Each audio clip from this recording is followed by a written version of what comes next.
बिस्मिल्लाहिर्रहमानिर्रहीम। अस्सलाम वालेकुम। मैं हूँ तारक महमूद और आप देख रहे हैं 1 बाय 1 न्यूज़ चैनल HD।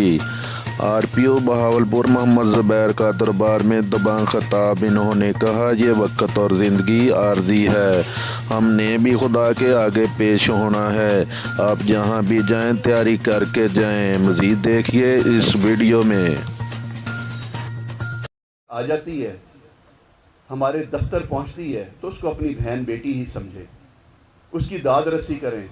घरेलू मामलात पे हम सिर्फ इस बात पे चीज़ों को ख़त्म कर देते हैं कि ये घर का मामला है। आपको अंदाज़ा नहीं है कि कई दफ़ा भाई बहन का हक मार रहा होता है, कई जगहों पे बहनें घर वापस आ जाती होती हैं तो उनके साथ प्रॉब्लम्स होते हैं। उनकी मदद करें। 4 दिन की ज़िंदगी है, आप मुड़ के देखें कि किस दिन आप सर्विसेज में आए थे, पता भी नहीं चलेगा, ये ख़त्म हो जाएगा, कोई नाम भी नहीं लेगा। खुदा को जवाब देना है। और ये जो हमारा महकमा है, इसमें हम तनख्वाह भी लेते हैं और इबादत भी कर सकते हैं। सिर्फ एक किसी गरीब की हमें आह ना लग जाए।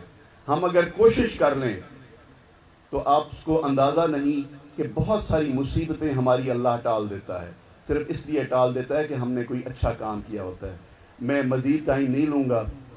आप लोगों को सिर्फ इस चीज़ पे मतलब कि एडिशनल साहब अभी इसके बाद खुद इसका बाकायदा दरबार का आगाज़ करेंगे।